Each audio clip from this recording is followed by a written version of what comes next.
Hello everyone, welcome to my YouTube channel. तो आज हम लोग पिनेकल के समान विज्ञान की बुक को करने वाले हैं, जिसमें थ्योरी प्लस एमसीक्यू दोनों दिया गया है। और ये बुक पूर्ण रूप से एनसीईआरटी साइंस बुक पर बेस्ड है, यानी पूरी तरह एनसीईआरटी बुक को कवर करता है। तो दोस्तों, अगर आप ALP, group D, RRB technician, Bihar SSC या फिर ऐसे एग्जाम की तैयारी कर रहे हैं जिसमें साइंस पूछा जाता है, तो ये वीडियो बिल्कुल आपके लिए है।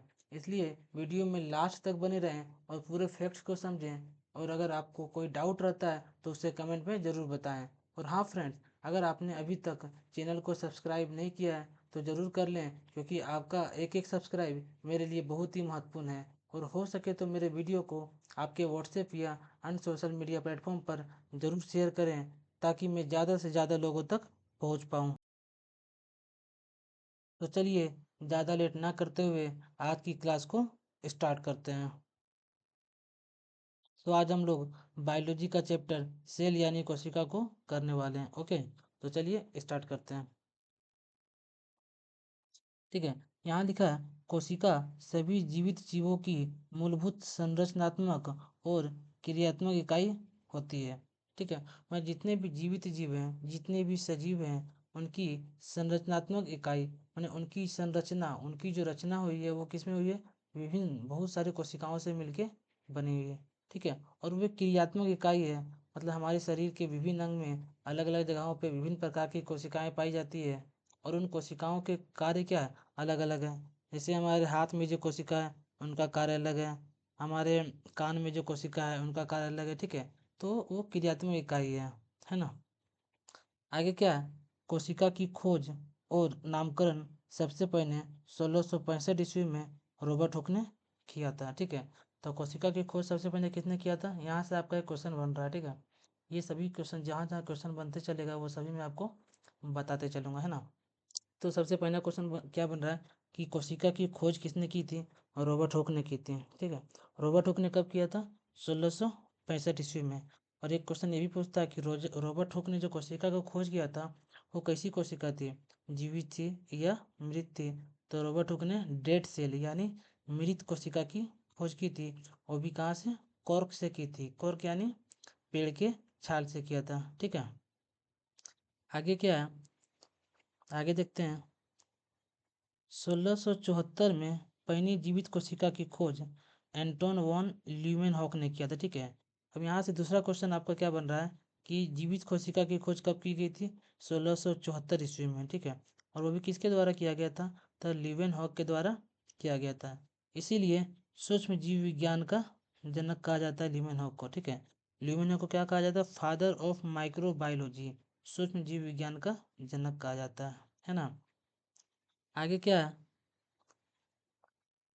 आगे प्रथम जीवित कोशिका जिसे उन्होंने माइक्रोस्कोप द्वारा देखा था वह शैवाल स्पाइरोगायरा था। ठीक है, अब यहाँ तो एक क्वेश्चन आपने पढ़ा अभी कि ल्यूमेनहॉक ने प्रथम जीवित कोशिका की खोज की, लेकिन वो कौन सा था पहला? तो स्पाइरोगायरा। क्या था? कौन सा शैवाल था? एक शैवाल की खोज की स्पाइरोगायरा। ठीक है, वो भी इसको माइक्रोस्कोप से देखा था, है ना। तो चलिए और आगे बढ़ते हैं। ठीक है, ये आपके सामने पूरा कोशिका का स्ट्रक्चर है। इसमें कुछ कुछ बातें हम लोग देखेंगे अभी। जैसे मैं बता देता हूँ अभी आपको आगे क्या क्या पढ़ना है। जैसे ये हो गया आपका माइटोकॉन्ड्रिया। ठीक है, वैक्यूल, लाइसोसोम, गोल्गी बॉडी। आप सिर्फ अभी देख लीजिए, बाकी कोशिका का कौन कौन सा भाग है यहाँ पे। बाकी सभी पार्ट को भी हम लोग आगे अलग अलग सबको पढ़ने वाले हैं ना। और क्या है इधर? Rough endoplasmic reticulum. ठीक है, खुदरी अंतर्द्रव जालिका, स्मूथ अंतर्द्रव जालिका। ठीक है, प्लाज्मा मेम्ब्रेन, साइटोप्लाज्म, और क्या क्या इधर? Ribosome, nucleus, nucleus. ठीक है, ये सभी आगे जाके हम लोग पढ़ने वाले हैं एक एक करके, है ना। ये आप लोग सिर्फ अभी माइंड में रख लीजिए ये कोशिका का स्ट्रक्चर को। आगे क्या? सेल थ्योरी यानी कोशिका सिद्धांत के बारे में देखते हैं। ठीक है, तो 1838 में मेथियास स्लाइडेन, सिर्फ स्लाइडेन याद रखें। ठीक है, 1838 में स्लाइडेन ने बड़ी संख्या में पौधों की जांच की और पाया कि सभी पौधे विभिन्न प्रकार की कोशिकाओं से मिलकर बने होते हैं जो पौधों के ऊतकों का निर्माण करते हैं। ठीक है, पहले मैं इसको पढ़ लेता हूँ, दूसरा वाला स्वान वाला, इसके बाद फिर दोनों को बताता हूँ मिला के, है ना।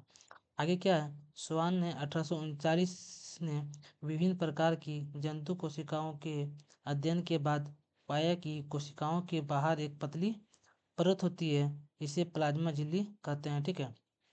अब आपको यहाँ पे दो बातें ध्यान रखनी है, क्या क्या ध्यान रखना है वो समझिए। सबसे पहले कोशिका सिद्धांत दिया था किसने, स्लाइडेन तथा स्वान ने, स्लाइडेन तथा स्वान ने मिलकर 1839 में कोशिका सिद्धांत प्रतिपादित किया, ठीक है। और स्लाइडेन ने क्या किया था 1838 में, किस पे अपना अध्ययन किया था, तो पौधों पर किया था। ये क्वेश्चन यहाँ पे एग्जाम में पूछा जाता है, ठीक है, कि स्लाइडेन ने अपना अध्ययन किस पे किया था, पौधों पे किया था, और पाया कि सभी पौधे विभिन्न प्रकार की कोशिकाओं से मिलकर बना है। मतलब जितने भी पौधे हैं, ठीक है, प्लांट्स हैं, वो विभिन्न प्रकार की कोशिकाओं से मिलकर बने होते हैं, ठीक है, जो पौधों के ऊतकों का निर्माण करते हैं। बहुत सारे कोशिका मिलकर क्या करते हैं, ऊतक का निर्माण करते हैं।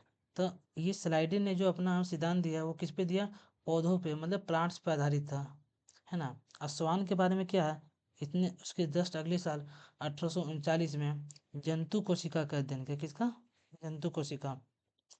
यहाँ से दो क्वेश्चन बन रहा, आपको एकदम ध्यान रखना है कि स्लाइडेन ने जो अपना अध्ययन किया था वो प्लांट्स पे किया था, और स्वान ने जो अपना अध्ययन किया था वो जंतु कोशिकाओं पे किया था, ठीक है। और इसने क्या बताया गया कि कोशिकाओं के बाहर एक पतली परत होती है, कोशिकाओं के बाहर क्या होती है, पतली परत होती है, जिसमें क्या कहा जाता है, प्लाज्मा झिल्ली कहा जाता है। प्लाज्मा झिल्ली के बारे में अभी और आगे हम लोग विस्तार से पढ़ेंगे, है ना। इसलिए स्लाइडेन और स्वान ने मिलकर 1839 में कोशिका सिद्धांत प्रतिपादित किया, ठीक है। क्लियर हो गया, क्या क्या क्वेश्चन बन रहा था आपको समझ में आ गया। यहाँ पे डेट भी इंपॉर्टेंट है, स्लाइडेन ने 1838 में और स्वान ने 1839 में, और दोनों को मिलाकर कोशिका सिद्धांत प्रतिपादित किया गया 1839 में, है ना। आगे देखते हैं। यद्यपि इनका सिद्धांत यह बताने में असफल रहा कि नई कोशिकाओं का निर्माण कैसे होता है, ठीक है। तो स्लाइडेन और स्वान ने तो अपना कोशिका सिद्धांत दे दिया, लेकिन अभी तक ये पता नहीं चल पाया कि कोशिका का निर्माण कैसे होता है, ठीक है। इन दोनों का सिद्धांत ने भी यह प्रूव नहीं कर पाया। आगे क्या हुआ, आगे आया रुडोल्फ विर्चो। रुडोल्फ विर्चो कब आया, रुडोल्फ विर्चो 1855 ने स्पष्ट किया कि कोशिका विभाजित होती है, ठीक है। विर्चो ने आके 1855 में बताया कि कोशिका विभाजित होती है और नई कोशिकाओं का निर्माण पूर्व स्थित कोशिकाओं का विभाजन से होता है। तो यहाँ पे आपका एक क्वेश्चन क्या बन रहा है, ये ध्यान रखिए कि किसने ये स्पष्ट किया कि कोशिकाओं का निर्माण पूर्व स्थित कोशिकाओं के विभाजन से होता है, तो रुडोल्फ विर्चो ने ये स्पष्ट किया, है ना। दूसरा क्वेश्चन क्या बना कि कोशिका सिद्धांत किसने दिया, स्लाइडेन और स्वान ने दिया 1839 में। और क्या क्वेश्चन बन रहा है ये समझिए, जितने ही फैक्ट्स बन रहे हैं मैं सारा बताते चल रहा हूँ, ठीक है। बस आप उसी को ध्यान में रखिएगा, तो बहुत सारे क्वेश्चन आपके माइंड में याद हो जाएगा, है ना। आगे क्या है कि स्लाइडेन ने जो अपना सिद्धांत दिया, उनका सिद्धांत किस पे आधारित था, तो पौधों पे आधारित था, मतलब प्लांट्स पे आधारित था। स्वान का जो सिद्धांत था किस पे आधारित था, तो जंतु कोशिकाओं पर आधारित था। क्लियर, आगे बढ़ते हैं, है ना। यहाँ पे क्या है, ये विर्चो विर्चो का जो सिद्धांत था कि कोशिका का निर्माण कैसे होता है, पूर्ण कोशिकाओं से ही होता है, मतलब पुराने जो कोशिका थे, कोशिकाओं से नया कोशिका का निर्माण होता है, ठीक है। यहाँ पे फिगर में आप समझ सकते हैं कि ये एक पेरेंट सेल है, ठीक है। एक पेरेंट सेल के विभाजन से दो यहाँ पे डॉटर सेल बन गया, एक ये और एक ये, ठीक है। यही हम लोग क्या पढ़े, विर्चो का क्या सिद्धांत था कि कोशिकाओं का जो निर्माण होता है पेरेंट सेल के टूटने से होता है, उन्हीं का विभाजन से होता है। अब यहाँ पे दो डॉटर सेल हो गए, अब आगे जाके यही आगे जाके टूट जाएगा, यहाँ पे एक और कोशिका बन जाएगा और यहाँ पे एक और कोशिका बन जाएगा, है ना। ये भी आगे जाके क्या हो जाएगा, टूट जाएगा, इसका विभाजन हो जाएगा, यहाँ भी कोशिका बन जाएगा और यहाँ भी। अब ये कहला जाएगा पेरेंट सेल, ये कहला जाएगा पेरेंट सेल। अब ये दोनों, ये क्या हो जाएगा आपका डॉटर सेल, ये आगे जाके फिर से अपना विभाजित होगा, ठीक है। बस ये बात आपको ध्यान में रखना है कि विर्चो का ये सिद्धांत था। आगे बढ़ते हैं। आगे क्या है कोशिका सिद्धांत के बारे में, कि कोशिका सिद्धांत की समकालीन व्याख्या में दो मूलभूत सिद्धांत शामिल है, ठीक है। क्या है, कोशिका सिद्धांत की समकालीन व्याख्या में दो मूलभूत सिद्धांत शामिल हैं। पहला क्या आपको ध्यान रखना है कि सभी जीवित जीवों का निर्माण कोशिकाओं और उनके उपोत्पाद से हुआ है। ठीक है, जितने भी सजीव हैं, जितने भी जीव हैं, उनका निर्माण कोशिकाओं से ही मिलके बना है। ठीक है, उनका पूरा शरीर में लाखों करोड़ों कोशिकाएं हैं। ठीक है, दूसरा सिद्धांत क्या है, कोशिकाएं पहले से मौजूद कोशिकाओं से उत्पन्न होती है। ठीक है, जितने भी कोशिका है ना, वो अपने पहले वाली कोशिका मतलब पेरेंट सेल से वो टूट के आगे विभाजित होती है। इसी तरह ये विभाजन इसका होता रहता है आगे जाके। क्लियर है, दो सिद्धांत आपको याद रखना है। आगे बढ़े, अब कोशिका में देखते हैं कि एक कोशिकीय और कोशिका आपका यहाँ पे दो तरह से विभाजित किया गया है। पहला क्या है, एक कोशिकीय, और दूसरा क्या है, बहुकोशिकीय। ठीक है, तो हम लोग देखते हैं कि एक कोशिकीय जीव क्या है और बहुकोशिकीय जीव क्या है। तो यहाँ पर नाम से ही पता चल रहा है, एक कोशिकीय माने एक कोशिका से, अब बहुकोशिकीय माने एक से अधिक कोशिका से। ठीक है, तो देखते हैं इसमें क्या क्या है। यहाँ बोला गया संपूर्ण जीव एक ही कोशिका से बने होते हैं। ठीक है, एक कोशिकीय जीव में जितने भी जीव आते हैं वह एक कोशिका से मिलके बने होते हैं। अब बहुकोशिकीय जीव में क्या होते हैं, यह ऊतकों, अंगों और अंग प्रणालियों से संगठित बहुकोशिकियों से मिलकर बना होता है। ठीक है, नाम से ये स्पष्ट याद करने का विषय क्या है इसमें, एक कोशिकीय जीव एक कोशिका से बना होता है, बहुकोशिकीय जीव एक से ज़्यादा कोशिकाओं से बना होता है। ठीक है, आगे देखते हैं। मुख्य रूप से कोशिका विभाजन के माध्यम से प्रजनन करते। ठीक है, तो एक कोशिकीय जीव के अंतर्गत जितने भी आते हैं उनका विभाजन कैसा होता है, सॉरी, वो प्रजनन कैसे करते हैं, कोशिका विभाजन के माध्यम से प्रजनन करते हैं। उनका प्रजनन मतलब क्या, उनकी संख्या कैसे बढ़ती है, कोशिकीय जीव के अंतर्गत जितने भी जीव आते हैं, वो जो भी आते हैं उनका संख्या कैसे बढ़ता है, तो विभाजन के माध्यम से बढ़ता है। अभी तो हमने पढ़ा ना पीछे, एक पेरेंट सेल से जो डॉटर सेल बना, ठीक है, उससे फिर टूट के आगे बनते जाता है, तो विभाजन के माध्यम से बनता है। लेकिन बहुकोशिकीय जीव के अंतर्गत जो भी जंतु आते हैं उनमें क्या होता है, प्रजनन के द्वारा। तो कैसे होता है, प्रजनन के द्वारा होता है। देखिए, विशेष प्रजनन अंगों या संरचनाओं के माध्यम से ये प्रजनन करते हैं। क्लियर है, दो पॉइंट यहाँ क्लियर हो गया। अब तीसरा पॉइंट क्या देखते हैं, सभी कोशिकाओं की संरचना और कार्य समान होता है। मतलब एक कोशिकीय जीव के अंतर्गत जो आते हैं उनकी कोशिकाओं का उनका जो संरचना होता है ना, एक जैसा होता है। ठीक है, आप उसमें विभेद नहीं कर सकते हैं, और उसका कार्य भी क्या होता है, समान होता है। लेकिन बहुकोशिकीय में जो आते हैं, इन जीवों में विशेष कार्यों के लिए विशेष कोशिकाएं होती है। ठीक है, जैसे एग्जांपल ले लीजिए, हम ही लोग मनुष्य में ले लीजिए। मनुष्य में हमारे हाथ की जो कोशिकाएं हैं इनका कार्य अलग है, कान का अलग है, नाक का अलग है ना। रक्त कोशिकाएं हैं, उनका कार्य अलग है। हमारे हृदय का हो गया, पंपिंग करने का कार्य है। तो हमारे शरीर की विभिन्न अंगों में अलग अलग कोशिकाएं हैं, और उनका कार्य भी उन्हीं पे डिपेंडेंट है जिस अंग में वो हैं। क्लियर है। अब आपको मेन फैक्ट यहाँ क्या याद रखना पता है, मेन आपको याद रखना है यहाँ पर ये कि उदाहरण, एक कोशिकीय जीव के अंतर्गत क्या क्या आता है, बैक्टीरिया, अमीबा, ईस्ट। आपका क्वेश्चन यहीं से बनता है मेन रूप से। ठीक है, कि एक कोशिका इनमें से कौन सा एक कोशिकीय जीव है, ऑप्शन दे देगा बैक्टीरिया, मनुष्य, और जो भी दे देगा वो आपको उसमें से ऑप्शन छांटना देगा। तो आपको याद रखना है, मेनली एनसीईआरटी में जो दिया वो तो याद ही रखना है। ठीक है, कोशिकीय में क्या क्या आ गया आपका, बैक्टीरिया, अमीबा, ईस्ट, और बहुकोशिकीय के उदाहरण क्या क्या है, मनुष्य, कुत्ते, ओक के पेड़, गुलाब, मशरूम। तो आपको सारा याद नहीं रखना है इसमें। ठीक है, मनुष्य और कुत्ता तो वैसे बेसिकली आपको याद रह जाएगा। आपको याद रखना ओक के पेड़। ठीक है, ये आपका बहुकोशिकीय में आता है ना। गुलाब, मशरूम, ये किस में आता है, बहुकोशिकीय में आता है। तो ये आपको याद रखना है। ठीक है, आगे बढ़ते हैं।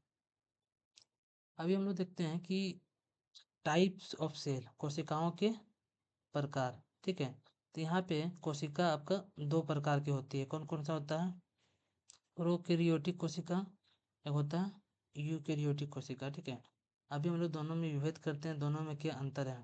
ठीक है, तो सबसे पहले मैं एक नॉर्मल सा पॉइंट बोल देता हूँ जो आपको सिर्फ दिमाग में रखना है। प्रोकैरियोटिक कोशिका में वे कोशिकाएं आती हैं, मतलब वे आते हैं जिन जो अविकसित रहते हैं, क्या रहते हैं, अविकसित रहते हैं, मतलब अल्प विकसित रहते हैं, ज़्यादा विकसित नहीं रहते हैं, ठीक है। और यूकेरियोटिक में वो आते हैं जो पूर्ण रूप से विकसित रहते हैं। ये बात आपको सिर्फ दिमाग में पहले रखना है कि इसमें अविकसित जीव आते हैं प्रोकैरियोटिक में, और यूकेरियोटिक में विकसित आते हैं, ठीक है। दूसरा फैक्ट अभी क्या है कि इसमें नाभिक अनुपस्थित रहता है। नाभिक क्या रहता है? अनुपस्थित रहता है। और यूकेरियोटिक में नाभिक क्या रहता है? उपस्थित रहता है। अब आपको एक बात समझना होगा, ठीक है। केंद्रक जो होता है ना हमारा, केंद्रक के अंदर ही डीएनए होता है, ठीक है, जो आपका क्या करता है, जीन का निर्धारण करता है ना।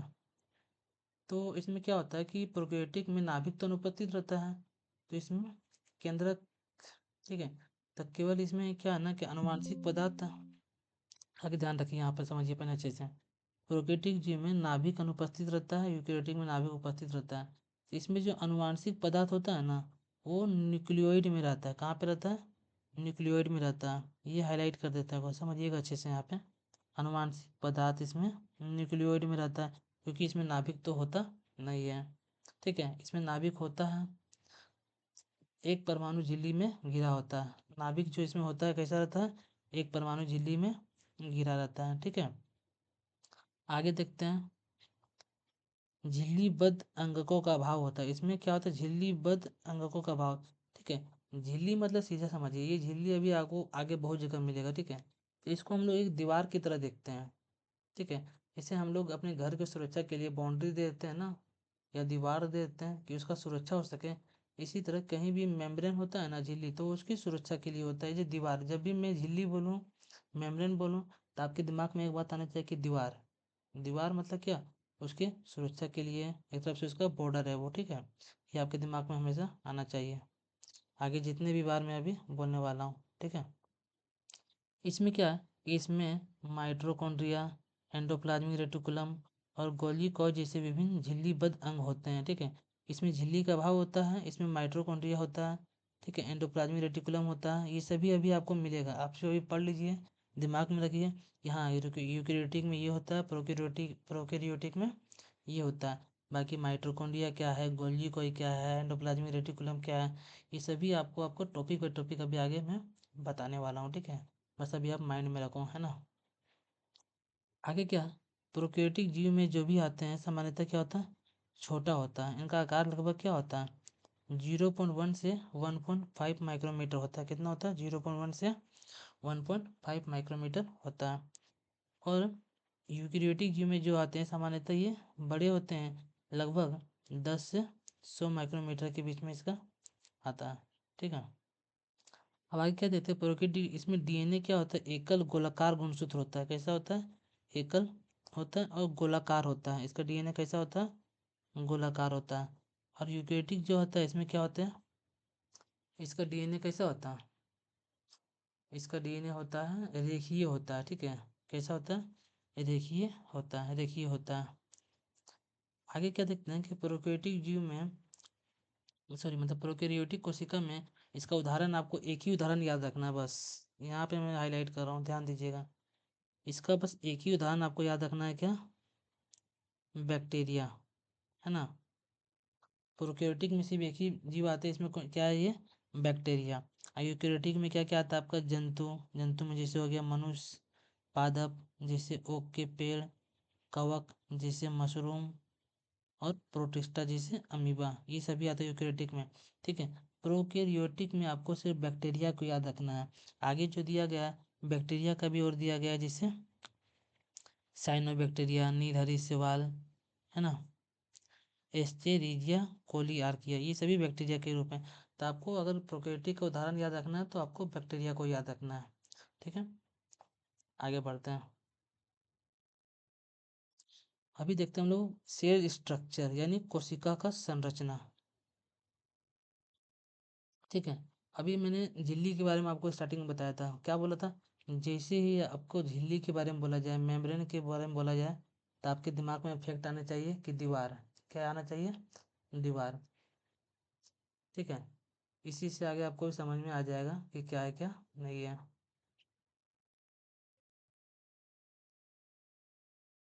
ठीक है। तो कोशिका झिल्ली, यह कोशिका की सबसे बाहरी सीमा है। कोशिका की सबसे बाहरी सीमा क्या है? कोशिका झिल्ली, जिसमें प्रोटीन से युक्त एक लिपिड की दोहरी संरचना होती है। ठीक है, अब दोहरी संरचना मतलब क्या हुआ?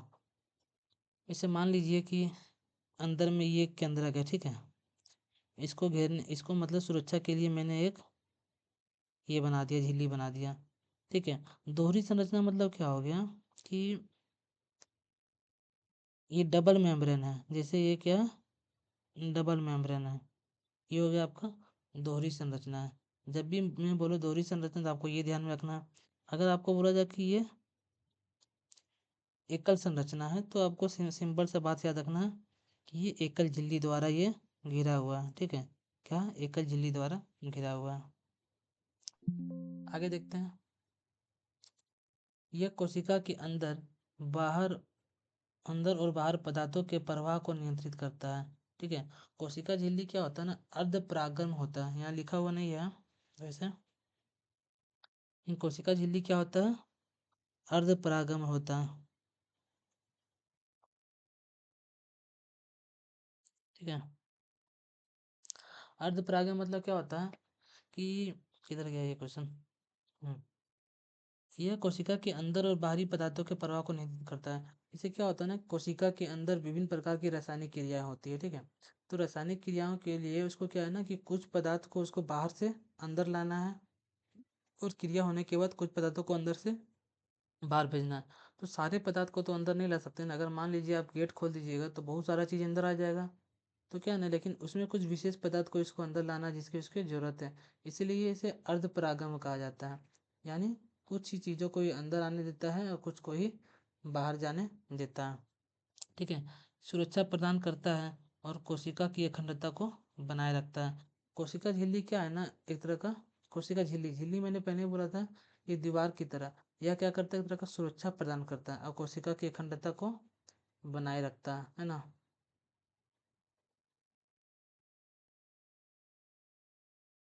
ठीक है, तो कुछ बातें आपको याद रखना है यहाँ पे। ठीक है, अभी और भी कुछ बातें मैं बता देता हूँ। कोशिका झिल्ली, अभी आगे क्या होगा ना कि आपको प्लाज्मा झिल्ली मिलेगा, तो आप कंफ्यूज मत होइएगा।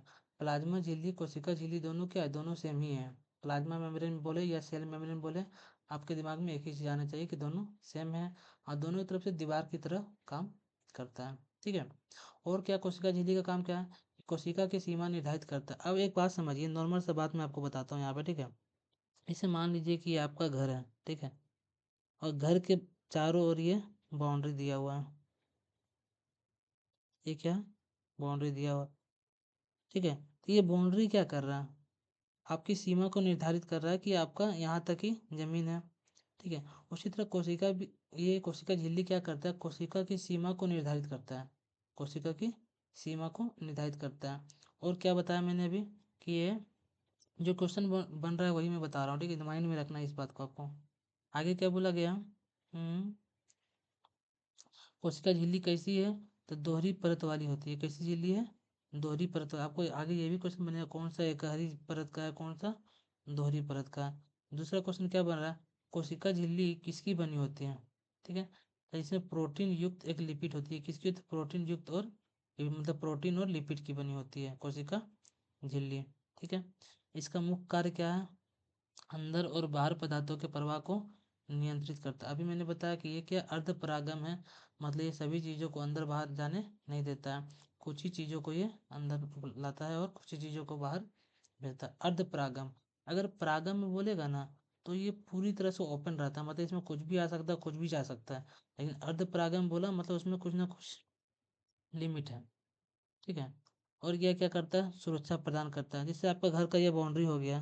ठीक है, ये आपको घर को सुरक्षा प्रदान कर रहा है ना, उसी तरह ये भी क्या करता है, कोशिका झिल्ली कोशिका का सुरक्षा प्रदान करता है और कोशिका को अखंडता को बनाए रखता है, मतलब उसको टूटने फूटने से बचाता है। ठीक है, आगे बढ़ते हैं।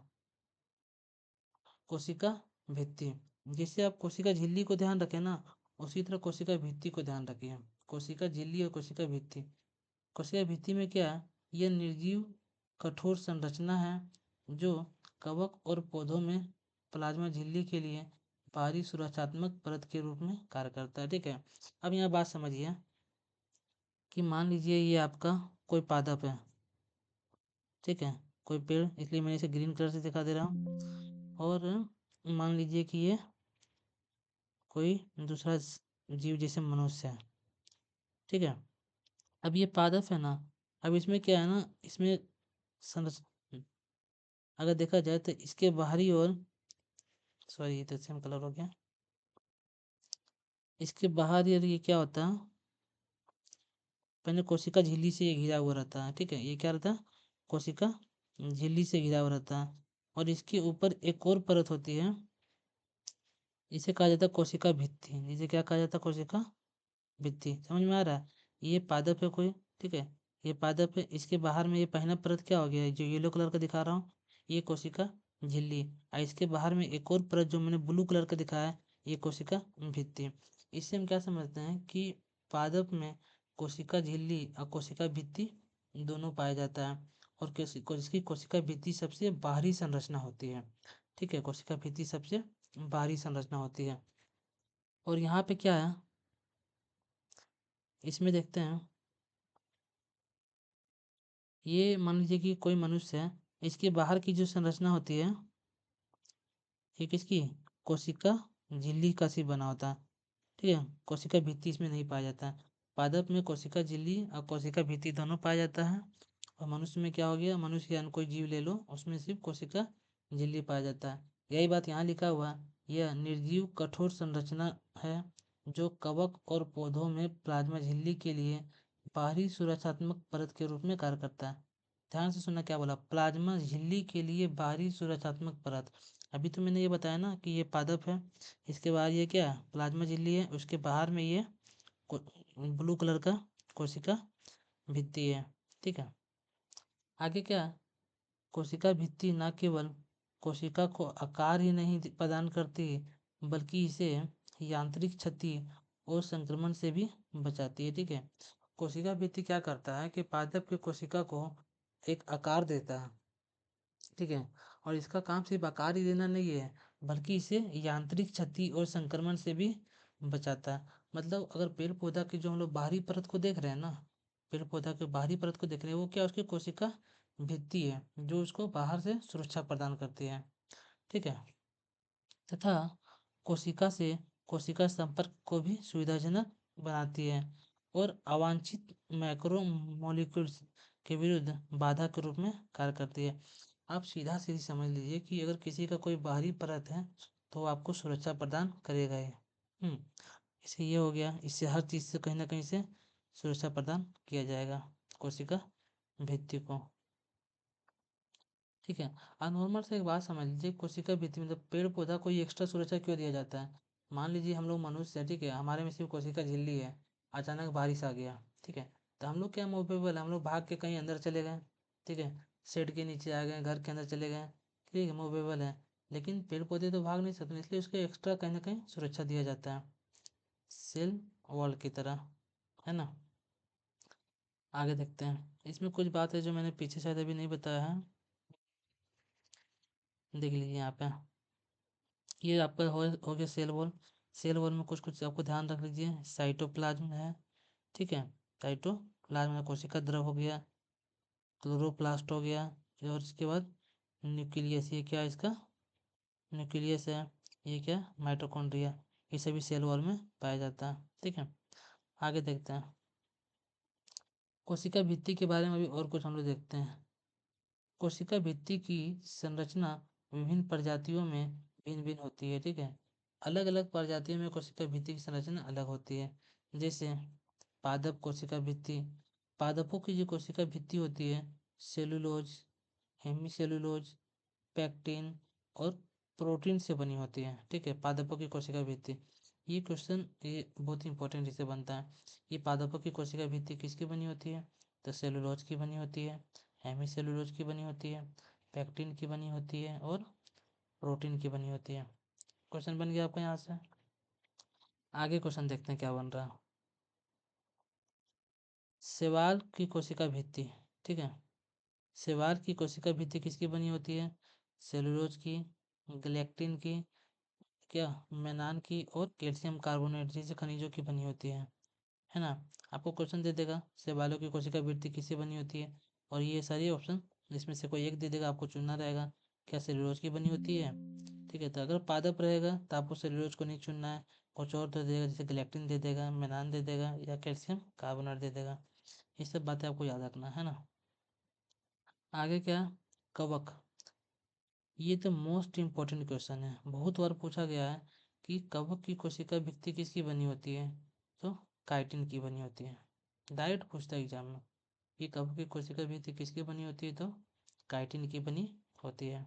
ठीक है, आगे क्या है, इसके अतिरिक्त कवक कोशिकाएं भित्तियों में ग्लूकेन्स और प्रोटीन जैसे अन्य तत्व शामिल होते हैं। ठीक है, कवक की जो कोशिका भित्ति होती है उसमें क्या क्या शामिल होता है, ग्लूकेन्स और प्रोटीन जैसे अन्य तत्व इसमें शामिल होता है।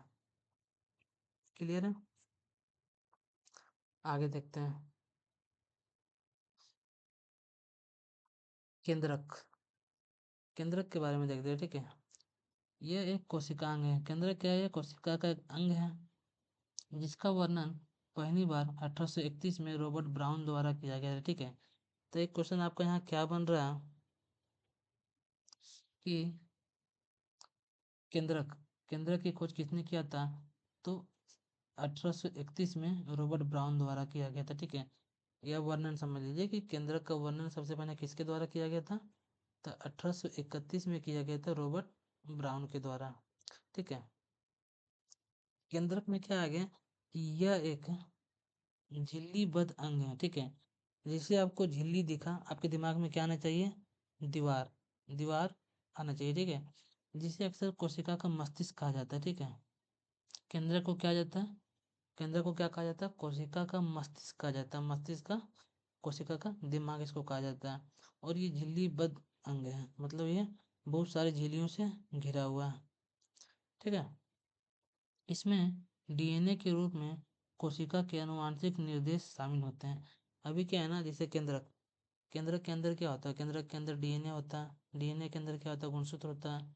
ठीक है, तो यहाँ पर बोला गया इसमें डीएनए के रूप में कोशिका के आनुवांशिक पदार्थ शामिल होते हैं। केंद्रक के अंदर ही डीएनए होता है। ठीक है, यहाँ डीएनए का स्ट्रक्चर देखने, मतलब सॉरी, न्यूक्लियस केंद्रक का स्ट्रक्चर देख लेते हैं। यहाँ पे ये क्या आपका केंद्रक है, येलो कलर का ये जो पार्ट है क्या है, केंद्रक है। ठीक है, न्यूक्लियस, न्यूक्लियोलस, सॉरी।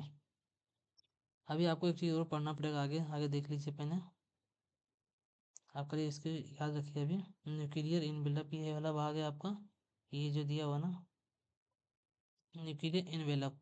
इनवेलप क्या होता है कि जैसे मान लीजिए कि बहुत सारे होता है ना कि कोई लिफाफा हो गया, हिंदी में अगर समझे तो की तरह लिफाफा की तरह, लिफाफा क्या करता है, उसके अंदर कुछ भी सामान हम लोग रखते हैं तो वो क्या करता है, लिफाफा उसको सुरक्षा प्रदान करके रखता है, उसको कवर करके रखता है। ठीक है, तो न्यूक्लियर इनवेलप मतलब ये एक तरह से इसको सुरक्षा दे रहा है। आगे बढ़ेंगे इसके बारे में भी और अच्छे से हम लोग।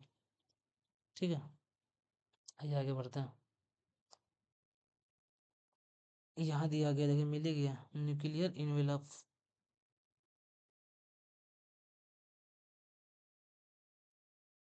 ठीक है, तो न्यूक्लियर इनवेलप बोलिए या इसके न्यूक्लियर मेम्ब्रेन बोलिए, दोनों बात देखिए है। इसके बारे में क्या दिया गया है कि यह दोहरी झिल्ली संरचना है। यह क्या है, दोहरी झिल्ली संरचना है। दोहरी झिल्ली मतलब जैसे बोले, जैसे दिमाग में बैठा लीजिए, ये दो दीवार हो गए। दोहरी झिल्ली मतलब क्या हो गया कि जैसे मान लीजिए ये कुछ है पदार्थ, ठीक है, मैं बोलूँ कि ये एक कहरी झिल्ली से घिरा हुआ, ठीक है, एक कहरी, तो ये क्या हुआ, इसको वन लेयर हो गया।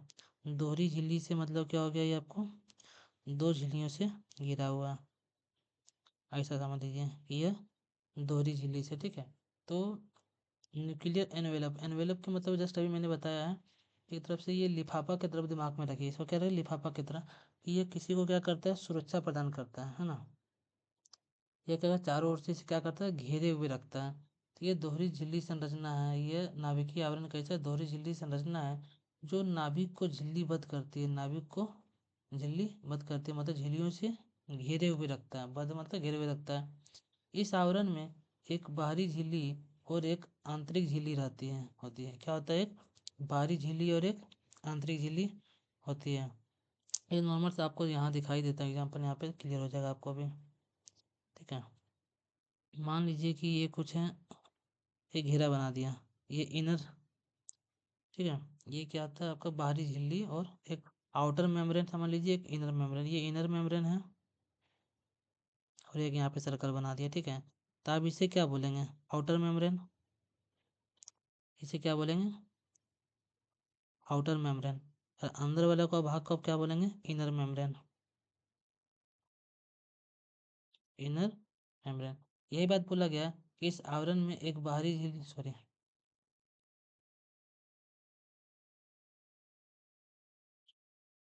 ठीक है, इस आवरण में एक बाहरी झिल्ली और एक आंतरिक झिल्ली होती है। ये हो गया आपका आउटर मेम्ब्रेन, और ये हो गया आपका इनर मेम्ब्रेन। जो एक संकीर्ण स्थान से अलग होती है, जो एक संकीर्ण स्थान से अलग होती है, वो कौन सा स्थान है, ये वाला स्थान मान लीजिए, ये संकीर्ण स्थान से क्या हो रहा है, अलग हो रहा है ना। ये आउटर मेम्ब्रेन और इनर मेम्ब्रेन एक संकीर्ण स्थान, मतलब एक तरह से गली से ये क्या हो रहा है, इससे अलग हो रही है, जिसे पेरी न्यूक्लियर स्पेस कहा जाता है। क्या कहा जाता है, पेरी न्यूक्लियर स्पेस कहा जाता है। मतलब ये जो ग्रीन वाला जो भाग है ना, ये क्या है आपका पेरी न्यूक्लियर स्पेस है ना, पेरी न्यूक्लियर स्पेस कहा जाता है इसको। आगे क्या है, केंद्रक छिद्र प्रोटीन कॉम्प्लेक्स नाभिक और साइटोप्लाज्म के बीच अणुओं के आदान प्रदान की अनुमति ये प्रदान करता है। क्लियर है, आगे बढ़ते हैं। आगे क्या, केंद्रक के मुख्य घटक, केंद्रक के मुख्य घटक क्या है यहाँ पे, ठीक है। तो न्यूक्लियोप्लाज्म, ये नाभिक के अंदर जेल जैसा, प्लाज्म मतलब क्या है, आपके दिमाग में आना चाहिए कि द्रव, लिक्विड, है ना। जैसे साइटोप्लाज्म कोशिका द्रव हो गया, उसी तरह न्यूक्लियोप्लाज्म, ये नाभिक के अंदर जेल जैसा एक पदार्थ होता है जो क्रोमेटिन को घेरता है। क्रोमेटिन मतलब क्या, गुणसूत्र को घेरता है, ठीक है। इसमें अनुलेखन और आरएनए प्रसंस्करण में शामिल होता है, एंजाइम सहित विभिन्न अणु इसमें शामिल होते हैं, ठीक है, ठीक है। तो यहाँ एग्जाम्पल से हम लोग समझ लेते हैं, यहाँ पे क्या आता है, न्यूक्लियोप्लाज्म क्या है। इसे मान लीजिए कि ये आपका केंद्रक है, न्यूक्लियर है, ठीक है, और इसके आसपास में, ये तो पता ही नहीं चलेगा, ठीक है, ये आपका केंद्रक हो गया, मतलब न्यूक्लियर हो गया। इसके आसपास में क्या है कि ये भाग को मान लीजिए द्रव है, ये क्या, द्रव वाली संरचना, ठीक है। न्यूक्लियोप्लाज्म क्या है, यह नाभिक के अंदर जेल जैसी एक पदार्थ होता है, जेल मतलब लिक्विड के जैसा, जेल जैसा एक पदार्थ होता है जो क्रोमेटिन को घेरता है। क्रोमेटिन के अंदर में क्या है, केंद्रक है, केंद्रक के अंदर क्या होता है, डीएनए, डीएनए के अंदर क्या होता है, गुणसूत्र मतलब क्रोमेटिन होता है। ये इसको क्या करता है, घेर के रखता है। ये क्या, द्रव वाला भाग क्या करता है, इसको घेर के रखता है। आप यहाँ पे देख सकते हैं, फिगर में भी देखिए यहाँ पे, ये 1 नंबर में जो दिया गया, ये क्या है, न्यूक्लियोप्लाज्म। ये क्या है, ये वाला पूरा रेड वाला जो भाग है, ये क्या है, न्यूक्लियोप्लाज्म। ये घेर के रखा है ना, किसको घेर के रखा है, न्यूक्लियस को घेर के रखा है। ये किसको घेर के रखा है, न्यूक्लियस को ये घेर के रखा हुआ है ना। और क्या होता है, ये जो आपका न्यूक्लियोप्लाज्म जो है आपका, इसमें और भी बहुत सारे तत्व, ये जो है ना, इसमें बहुत सारे तत्व होते हैं, जैसे जल होता है, प्रोटीन होता है, एंजाइम होता है, खनिज लवण होता है, आरएनए होता है, बहुत सारे तत्व इसमें पाए जाते हैं, है ना। आगे देखें, आगे है आपका क्रोमेटिन, क्रोमोजोम बोलिए, या इसको गुणसूत्र बोलिए। गुणसूत्र क्या है, अंतरावस्था के दौरान, अभी अंतरावस्था के दौरान ये जो बात है ना, आप अभी इसको भूल जाइए, अभी इसको आगे ही आपको मिलेगा, तो इसको पढ़िएगा अच्छे से, ठीक है। आगे क्या है, नाभिक में न्यूक्लियो प्रोटीन फाइबर का एक बंधन मुक्त संगठित नेटवर्क होता है, जिसे क्रोमेटिन कहा जाता है, ठीक है। तो क्रोमेटिन की जो संरचना है ना, ये संरचना कैसी होती है, फाइबर का एक होता है, मतलब धागे नुमा संरचना होती है, ठीक है। क्रोमेटिन का संरचना जो होता है धागे नुमा होता है, जो न्यूक्लियस के अंदर न्यूक्लियोप्लाज्म में पाई जाती है। कहाँ पर, न्यूक्लियस के अंदर न्यूक्लियोप्लाज्म में पाई जाती है, ठीक है। और सेल के अंदर, मतलब कोशिका के अंदर जो द्रव होता है ना, उसको कोशिका द्रव कहते हैं। और न्यूक्लियस माने केंद्रक के अंदर जो द्रव होता है उसे केंद्रक द्रव या न्यूक्लियोप्लाज्म कहता है, ठीक है। ये बंधमुक्त संगठित नेटवर्क होता है, जिसमें क्रोमेटिन कहा जाता है, जिसमें डीएनए, मूल histone protein, non histone protein और आरएनए शामिल है। तो ये क्रोमेटिन बना किसका होता है, क्रोमेटिन आपका डीएनए और प्रोटीन से मिलकर बना होता है। किससे मिलकर बना होता है, क्रोमेटिन आपका किसका बना होता है, तो डीएनए का और प्रोटीन से मिलकर बना होता है। तो आपको यहाँ पे एक बात ध्यान रखना पड़ेगा कि इसका जो संरचना होता है वो किस प्रकार का था। ये फाइबर का मतलब धागेनुमा संरचना होता है। कैसा होता है? धागेनुमा संरचना होता है क्रोमेटिन, और इसके अंदर ये मतलब डीएनए और प्रोटीन से मिलकर बना होता है। ठीक है, आगे क्या, कोशिका विभाजन के विभिन्न चरणों के दौरान कोशिकाओं में केंद्रक के स्थान पर संरचित गुणसूत्र दिखाई देते हैं। जब कोशिका विभाजन होता है उस दौरान इसमें क्या होता है, बहुत सारे गुणसूत्र इसके दिखते हैं। ठीक है, उधर हमने पढ़ा भी था कि यूकेरियोटिक में जो जीव आते हैं इसका गुणसूत्र कैसा होता है, रेखीय होता है। कैसा होता है? रेखीय होता है। ठीक है, क्रोमोसोम। आगे देखिए क्या, न्यूक्लियोलस। अभी हमने दो चीज़ें पढ़ा, ठीक है, न्यूक्लियस, अभी आगे एक और क्या, न्यूक्लियोलस। दोनों एक दूसरे से डिफरेंट है ना। अगर न्यूक्लियस बोलेगा तो न्यूक्लियस और न्यूक्लियोलस दोनों एक तरफ से क्या है, डिफरेंट है। आगे इसमें क्या है, यह केंद्रक के भीतर पाई जाने वाली एक विशिष्ट गोलाकार संरचना होती है। ठीक है, विशिष्ट गोलाकार संरचना होती है। मतलब अगर ये न्यूक्लियर है ना, अगर ये न्यूक्लियर, तो न्यूक्लियर के बीच में मतलब इसके अंदर में पाया जाता है क्या, न्यूक्लियोलस। इसके अंदर वाले भाग में पाया जाता है। ठीक है, न्यूक्लियोलस। और ये किसका बना होता है, ये आरएनए का बना होता है। किसका होता है, आरएनए और प्रोटीन से बनी होती है ना, जो मुख्य रूप से राइबोसोमल आरएनए, आरआरएनए मतलब राइबोसोमल आरएनए, और राइबोसोमल सब यूनिट के संश्लेषण और संयोजन के लिए उत्तरदायी होता है। ठीक है, तो आपको इसके बारे में ज़्यादा ध्यान नहीं रखना। आपको न्यूक्लियोलस में ये रखना है कि न्यूक्लियोलस एक गोलाकार, घना और झिल्ली रहित संरचना है। झिल्ली रहित संरचना मतलब इसमें किसी प्रकार की झिल्ली नहीं पाई जाती है। और यह कहाँ पाया जाता है, तो एक केंद्रक माने न्यूक्लियस के अंदर में पाया जाता है। और ये आरएनए और आरएनए और ये प्रोटीन से बना होता है। ठीक है, आगे क्या है, इसमें राइबोसोम प्रोटीन संश्लेषण के लिए आवश्यक है। प्रोटीन के संश्लेषण के लिए क्या आवश्यक है, राइबोसोम आवश्यक है। ठीक है, अब देख सकते हैं कि इसके जो छोटे छोटे जो पोर्स दिए हुए हैं ये क्या है, आपका राइबोसोम है। आगे आइए, अब देखिए माइटोकॉन्ड्रिया। स्टार्टिंग में ही मैंने आपको दिखाया था, यहाँ पे कोशिका का संरचना जो आया था ना, कोशिका का फिगर, यहाँ देखिए। इसमें क्या होता है, कोशिका का जो स्ट्रक्चर है, इसमें मैंने पहले ही बताया था आपको, आगे जाके माइटोकॉन्ड्रिया के बारे में पढ़ना है। ये वाला भाग क्या, माइटोकॉन्ड्रिया। वेक्टर्स के बारे में पढ़ना है। ये वाला भाग क्या है, रिक्तिका। ठीक है, लाइसोसोम, ये क्या है आपका, लाइसोसोम। ये क्या है, गोल्जी पार्ट्स, ये क्या है, गोल्जी बॉडी भी बोल सकते हैं। ठीक है, ये वाला पार्ट आपका हो गया रफ एंडोप्लाज्मिक रेटिकुलम। ये वाला पार्ट क्या है, स्मूथ एंडोप्लाज्मिक रेटिकुलम। ये क्या, प्लाज्मा मेम्ब्रेन, है ना। ये वाला क्या, राइबोसोम। ये क्या, न्यूक्लियोलस। ठीक है, क्रोमेटिन। इससे क्वेश्चन क्या बनेगा ना, कि एग्जाम में आपको फिगर दे देगा। मान लीजिए एग्जाम में आपको फिगर दे देगा और ये वाला पार्ट को इंडिकेट करके बताएगा कि ये वाला पार्ट क्या है, इसका क्या नाम है। इसी में आपको छांटना रहेगा, ऑप्शन दे देगा mitochondria, vacuole, lysosome, Golgi body, कुछ भी दे देगा। अभी तो आपको दिख रहा है ना कि माइटोकॉन्ड्रिया, उस टाइम आप देख के कन्फ्यूज हो जाएगा कि ये वाला पार्ट का क्या नाम है। ठीक है, तो ये स्ट्रक्चर को आपको दिमाग में बैठा लेना है। ठीक है, तभी हम लोग माइटोकॉन्ड्रिया के बारे में देखेंगे। आगे आइए देखते हैं माइटोकॉन्ड्रिया।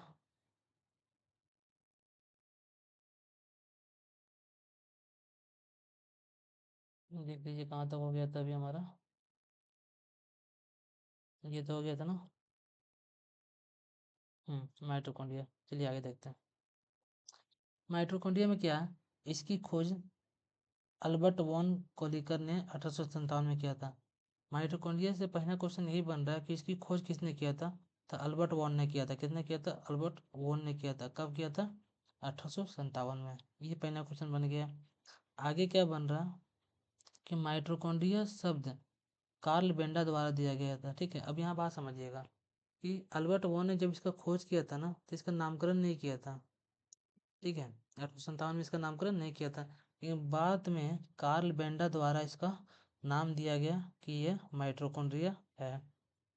ठीक है, आगे क्या है, माइटोकॉन्ड्रिया यूकेरियोटिक कोशिकाओं में पाए जाने वाले दोहरी झिल्लीबद्ध कोशिकांग हैं। दोहरी झिल्ली का मतलब समझ रहे हैं? ठीक है, ये डबल मेम्ब्रेन से घिरा हुआ है और वे कोशिका श्वसन में महत्वपूर्ण भूमिका निभाते हैं। माइटोकॉन्ड्रिया क्या है, कोशिका के श्वसन में महत्वपूर्ण भूमिका निभाता है। ठीक है, आगे क्या है, यह ऐसी प्रक्रिया है जिसके द्वारा कोशिकाएं पोषक तत्वों, मुख्य रूप से ग्लूकोज को एटीपी में परिवर्तित करती है। माइटोकॉन्ड्रिया के द्वारा ये ग्लूकोज को एटीपी में परिवर्तित किया जाता है। ठीक है, जो कोशिका की ऊर्जा का प्राथमिक स्रोत है। अब यहाँ से आपका क्वेश्चन क्या बन रहा है कि इसलिए इसे कोशिका का ऊर्जा घर कहा जाता है। ठीक है, आपको दे देगा ऑप्शन इसमें से किसे कोशिका का ऊर्जा घर कहा जाता है। तो राइट आंसर क्या हो जाएगा, माइटोकॉन्ड्रिया को कोशिका का ऊर्जा घर कहा जाता है। और ये क्या करता है, ग्लूकोज को एटीपी में परिवर्तित करता है। इसका मुख्य कार्य क्या है, यह ग्लूकोज को एटीपी में परिवर्तित करता है। ठीक है, क्वेश्चन क्या क्या बन रहा है यहाँ पे देखते हैं। सबसे पहले इसे कोशिका का ऊर्जा घर कहा जाता है, फर्स्ट क्वेश्चन बना। इसका कार्य क्या, मुख्य रूप से ग्लूकोज को एटीपी में परिवर्तित करता है, इसका ये कार्य हो गया। आगे क्या क्या, ये माइटोकॉन्ड्रिया शब्द किसने दिया था, कार्ल बेंडर ने दिया था। ठीक है, माइटोकॉन्ड्रिया किसमें पाया जाता है, यह यूकेरियोटिक कोशिकाओं में पाया जाता है। ये कैसी झिल्ली है, एकहरी है, ये दोहरी है, तो भाई ये दोहरी झिल्ली है ना। इसकी खोज किसने किया था, अल्बर्ट वॉन केलिकर ने किया था 1857 में। ये सभी क्वेश्चन बन रहा है। अब आगे क्या है, माइटोकॉन्ड्रिया को अर्ध स्वायत्त या विचित्र अंग भी कहा जाता है। ठीक है, क्योंकि इसमें राइबोसोम और डीएनए होता है। अब एक बात समझिए मेरा, ये कोशिका के अंदर होता है केंद्रक, केंद्रक के अंदर हो गया डीएनए। ठीक है, कोशिका के अंदर और भी भाग होता है जैसे माइटोकॉन्ड्रिया। ये माइटोकॉन्ड्रिया क्या है ना, बहुत ही विचित्र अंग इसको बोला जाता है। क्यों, क्योंकि माइटोकॉन्ड्रिया के पास ना खुद का राइबोसोम और खुद का डीएनए है। ठीक है, ये क्वेश्चन पूछेगा आपको कि इनमें से किसके पास खुद का राइबोसोम है या खुद का डीएनए है। तो एक माइटोकॉन्ड्रिया है, और भी आगे मैं अभी बताता हूँ, ऑप्शन के हिसाब से सिस्टम छाटना रहेगा। फिलहाल आपको माइटोकॉन्ड्रिया याद रखना कि माइटोकॉन्ड्रिया के पास खुद का राइबोसोम और डीएनए होता है। ठीक है, ये देखिए माइटोकॉन्ड्रिया, माइटोकॉन्ड्रिया का फिगर आपको दिमाग में रखना है। यहाँ देखिए माइटोकॉन्ड्रिया का ये खुद का डीएनए है, खुद का राइबोसोम है ना। ये क्या, इनर मेम्ब्रेन, और ये क्या, आउटर मेम्ब्रेन। पीछे मैंने बताया आपको इनर मेम्ब्रेन क्या है, आउटर मेम्ब्रेन क्या है।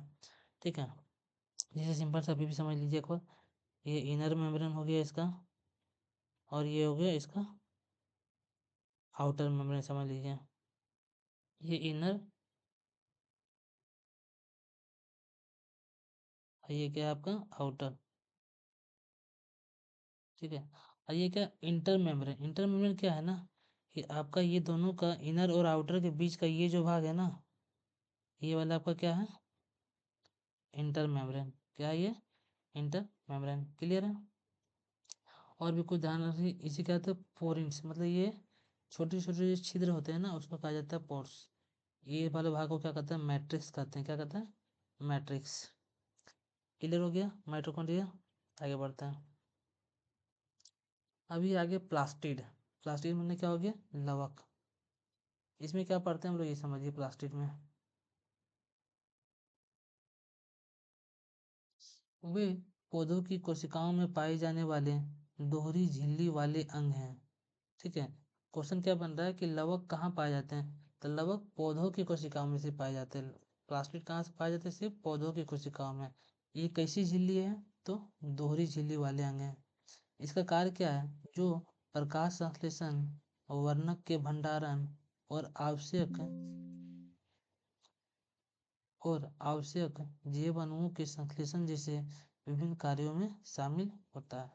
ठीक है, तो प्लास्टिड क्या करता है, आपका प्रकाश संश्लेषण में सहायक होता है, वर्णक माने जो रंग होते हैं उसके भंडारण में, और आवश्यक जैव अणुओं के संश्लेषण जैसे विभिन्न कार्यों में शामिल होते हैं। ठीक है, प्लास्टिड को कोशिकांग के रूप में जाना जाता है। क्या कहा जाता है, प्लास्टिड्स को कोशिकांग के रूप में जाना जाता है, क्योंकि उनके पास अपना डीएनए और राइबोसोम होता है। ठीक है, अभी आपने पीछे जस्ट पढ़ा कि माइटोकॉन्ड्रिया एक विचित्र अंग है। क्यों? क्योंकि इसका खुद का डीएनए, खुद का आरएनए है। ठीक है, उसी तरह प्लास्टिड को भी याद रखना है, लवक को भी याद रखना है कि इसका भी खुद का डीएनए और खुद का राइबोसोम है। याद रहेगा? क्लियर है? आगे बढ़ते हैं। ठीक है, ये रहा आपके सामने प्लास्टिड का फिगर। फर्स्ट में क्या है, इनर, वन में इनर मेम्ब्रेन, ये वाला भाग क्या है आपका, अंदर वाला इनर मेम्ब्रेन। ठीक है, इसके बाद 3 नंबर में क्या, आउटर मेम्ब्रेन, ये वाला भाग क्या, आउटर मेम्ब्रेन, है ना, ये इनर और ये आउटर। इसके बाद क्या, इंटर मेम्ब्रेन, इंटर मेम्ब्रेन बताया ना जस्ट पीछे मैंने अभी, यहाँ देखिए इंटर मेम्ब्रेन, इंटर मेम्ब्रेन क्या है, ये दोनों इनर मेम्ब्रेन और आउटर मेम्ब्रेन, ठीक है, दोनों के बीच वाले भाग को क्या कहा जाता है, इंटर मेम्ब्रेन। इसी तरह वो चीज़ तो बदलने वाले हैं नहीं, सेम चीज़ है। ये 3 नंबर में है क्या आपका, इंटर मेम्ब्रेन, ये बीच वाला भाग इसका हो जाएगा, दोनों का बीच वाला भाग। क्लियर है? ये प्लास्टिक का फिगर भी आपको ध्यान रखना है, ये सभी एनसीईआरटी बुक में दिया हुआ है। इसमें क्या है ना, कुछ नहीं, बस इसका फिगर दे देगा आपके सामने और नेमिंग कर देगा कि इसका क्या नाम है, उसका क्या नाम है, तो आपको सिर्फ ध्यान रखना है। ठीक है, तो इनर मेम्ब्रेन, आउटर मेम्ब्रेन, ये सभी तो आपको ध्यान में रह जाएगा। 4 नंबर में ये देख लीजिए क्या, ये वाला भाग, इसको क्या कहा जाता है, स्ट्रोमा, क्या कहा जाता है, स्ट्रोमा। ठीक है, 5 नंबर ये वाला जो है, इसे क्या कहा जाता है, थाइलेकोइड, क्या कहा जाता है, थाइलेकोइड। और 6 नंबर में जो ये वाला भाग है इसका, ये, इसे क्या कहा जाता है, लेमेला। ठीक है, ध्यान में रखना आपको। आगे क्या है, क्लोरोप्लास्ट, क्या है आपको, क्लोरोप्लास्ट। मैं आपको यहाँ 2-3 बातें ध्यान रखना है, एक आपको दिखा देता हूँ पहले। क्लोरोप्लास्ट जिसे हिंदी में कहा जाता है हरित लवक। आगे आपको याद रखना है ये क्रोमोप्लास्ट, वर्णी लवक, और आपको ये ल्यूकोप्लास्ट। ठीक है, ल्यूकोप्लास्ट। ये तीनों मैंने भी एक साथ क्यों बताया कि तीनों एक दूसरे से रिलेटेड है, क्या तीनों एक दूसरे से रिलेटेड है। ठीक है, क्लोरोप्लास्ट, इसमें क्या है, इसमें पर्णहरित वर्णक होता है, पर्णहरित वर्णक होता है, एक हरा रंग द्रव जो प्रकाश संश्लेषण में महत्वपूर्ण भूमिका निभाता है। ठीक है, क्लोरोप्लास्ट और ये क्रोमोप्लास्ट, है ना, एक दूसरे से मिलता जुलता है, एक दूसरे से कहीं ना कहीं मिलता जुलता है, लेकिन फिर भी दोनों में थोड़ा डिफरेंट है। डिफरेंट क्या है, क्लोरोप्लास्ट भी रंगीन होता है, ये भी क्या है, रंगीन, मतलब ग्रीन पिगमेंट होता है इसमें, ये भी रंगीन होता है, लेकिन इसमें स्पेशल क्या होता है कि एक हरा रंग द्रव है, ये क्या होता है, सिर्फ हरा है, हरित लवक क्या है, हरा है। इसका कार्य क्या होता है, जो प्रकाश संश्लेषण में महत्वपूर्ण भूमिका निभाता है। इस पर आप जानते हैं ना कि फोटोसिंथेसिस, प्रकाश संश्लेषण में हरित लवक बहुत ही अहम भूमिका निभाता है। ठीक है, क्लोरोप्लास्ट प्रकाश ऊर्जा को अवशोषण में और प्रकाश संश्लेषण की प्रक्रिया के माध्यम से उसे रासायनिक ऊर्जा ग्लूकोज में परिवर्तित करता है। ठीक है, क्लोरोप्लास्ट क्या करता है कि दिन के समय प्रकाश ऊर्जा को अवशोषित करता है और प्रकाश संश्लेषण की प्रक्रिया के माध्यम से इसे रासायनिक ऊर्जा मतलब ग्लूकोज में परिवर्तित करने के लिए यह उत्तरदायी होता है, यह इसका कार्य होता है। ठीक है, ये हरे पौधे के हिस्सों जैसे पत्तियों और तनों की कोशिकाओं में पाए जाते हैं। ठीक है, अब आपको एक बात यहाँ ध्यान रखना है कि ये क्वेश्चन बहुत ही बार पूछ चुका है कि क्लोरोप्लास्ट कहाँ कहाँ पाया जाता है, क्लोरोप्लास्ट कहाँ कहाँ पाया जाता है, तो ये पाया जाता है कहाँ कहाँ आपका, एक लिप्स मैंने पत्ती में पाया जाता है और दूसरा तना में पाया जाता है।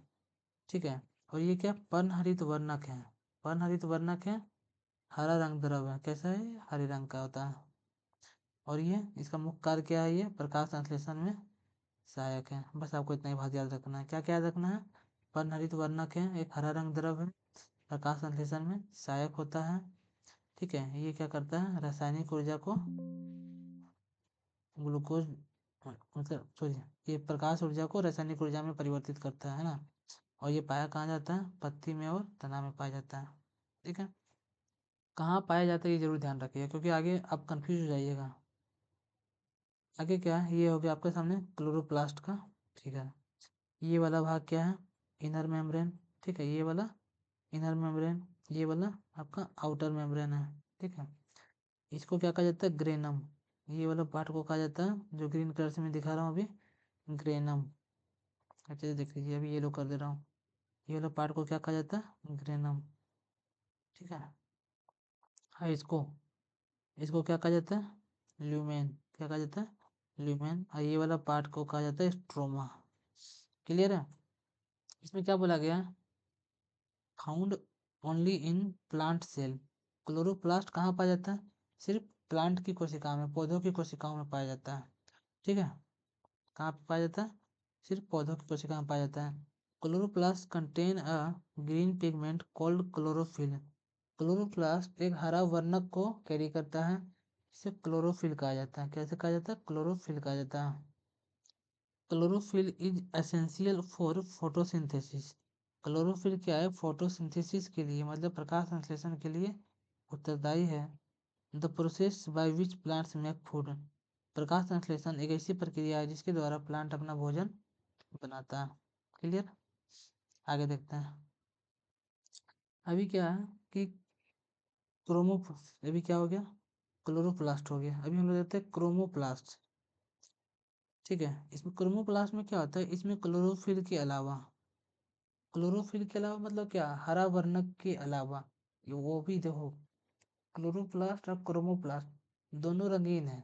ठीक है, दोनों रंगीन द्रव है, रंगीन है। लेकिन उसमें क्या है ना, आपको याद रखना है कि वो सिर्फ हरा रंग को कैरी करता है, मतलब सिर्फ क्लोरोफिल को कैरी करता है। और वर्णील लवक क्या होता है? इसमें क्लोरोफिल के अलावा, मतलब हरे रंग के अलावा अन्य रंग द्रव होते हैं। ठीक है, इसमें और दूसरे रंग द्रव होते हैं जो पौधों के भागों को विभिन्न रंग देता है, जो पौधों के भागों को विभिन्न रंग देता है। ठीक है। क्रोमोप्लास्ट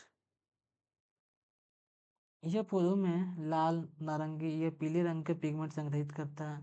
ठीक है। यह इसमें क्या लिखा है कि वे केरोटिनॉइड, केरोटिनॉइड मतलब नारंगी और लाल रंग। और क्या याद रखना है इसमें? एंथोसाइनिन माने बैंगनी और नीला रंग जैसे रंग द्रव की संश्लेषण और भंडारण के लिए ये उत्तरदायी होता है। ठीक है। यह मुख्य रूप से इसका कार्य समझिए कि क्रोमोप्लास्ट क्या है? पौधों के फल और फूल को रंगीन बनाना। ठीक है, क्रोमोप्लास्ट का क्या काम है? पौधों के फल और फूल को ये रंगीन बनाता है।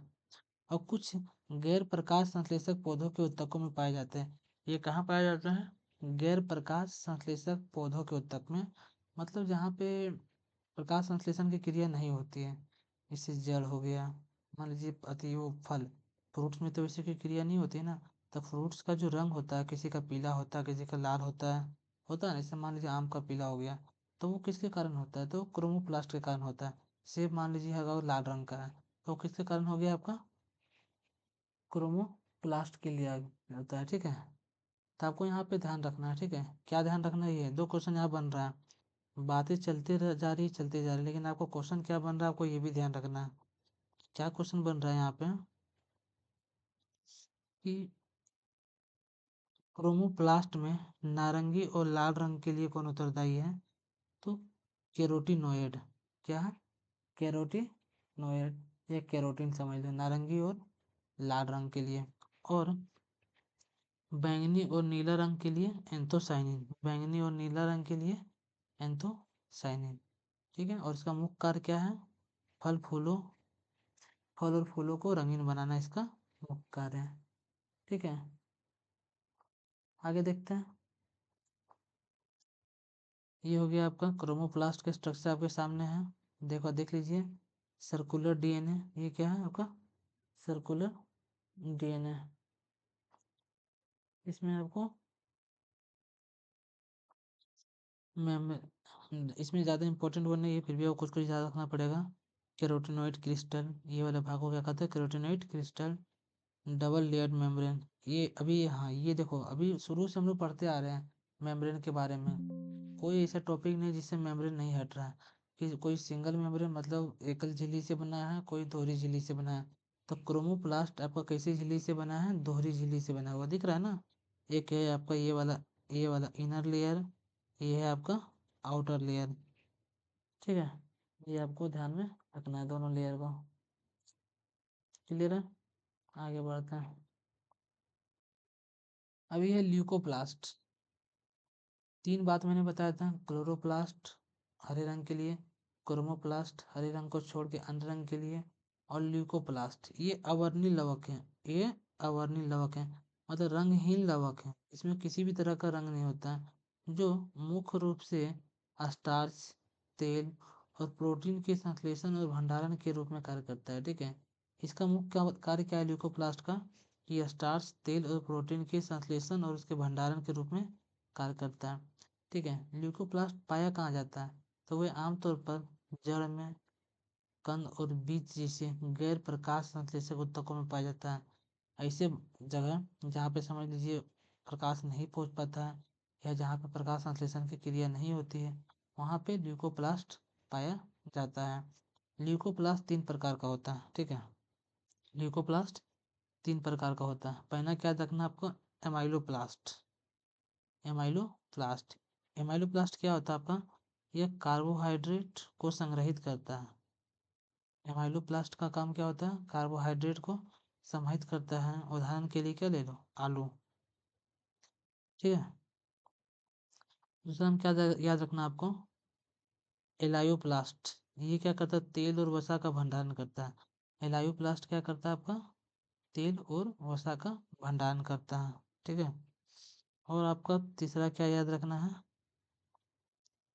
एल्यूरोप्लास्ट। ये प्रोटीन का भंडारण करता है। एल्यूरोप्लास्ट क्या करता है, प्रोटीन का भंडारण करता है। क्लियर, याद रह जाएगा। अवर्णीय लवक मतलब ल्यूकोप्लास्ट 3 प्रकार का है।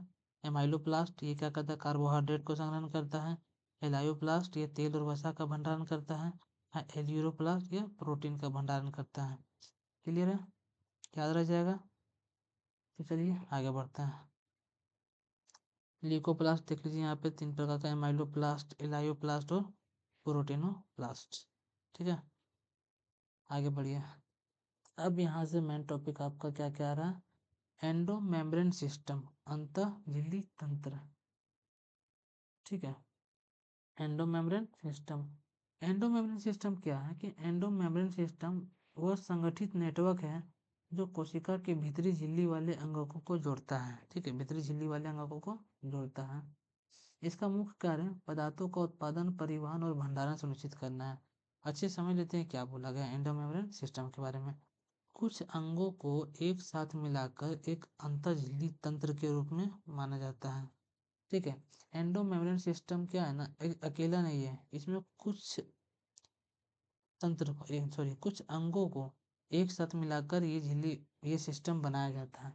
कौन कौन सा अंग को मिलाया जाता है इसमें, जैसे बताऊंगा आगे, फिर भी एक बार यहाँ रिपीट कर दे रहा हूँ। जैसे मैंने अभी ये बात यहाँ बोला ना कि कुछ अंगों को एक साथ मिलाकर अंतर्झिल्ली तंत्र के रूप में माना जाता है, तो किन किन अंगों को मिलाकर ये बनता है एंडोमेम्ब्रेन सिस्टम, तो nuclear envelope, Golgi body, lysosome, vacuole, plasma membrane, ये कुछ अंग हैं जिनको मिलाकर एंडोमेम्ब्रेन सिस्टम बनता है। ठीक है, क्योंकि उनके कार्य समन्वित होते हैं। उनके कार्य क्या होते हैं, कोऑर्डिनेटेड होते हैं, मतलब एक दूसरे से कोऑर्डिनेटेड, क्या एक दूसरे से मिले हुए होते हैं, कहीं ना कहीं एक दूसरे से लिंक रहते हैं। ठीक है, उन सभी को शामिल किया गया है। किसको किसको, एक बार बता देता हूँ यहाँ पे किसको किसको, जैसे न्यूक्लियर एनवेलप, न्यूक्लियर एनवेलप अभी पढ़े थे ना, न्यूक्लियर एनवेलप।